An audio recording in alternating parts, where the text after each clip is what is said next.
సాయంకాల సమయములో సంధ్యాదీపారాధనలో వచ్చును తల్లి మహాలక్ష్మి, వచ్చును తల్లి వరలక్ష్మి.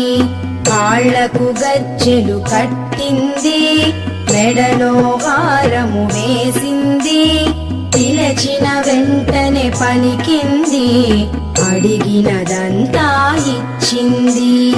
సాయంకాల సమయములో సంధ్యాదీపారాధనలో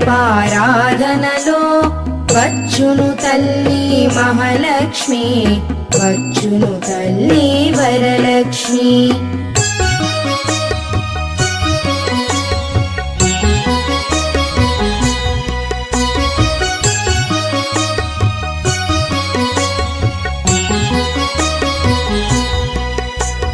ధనములని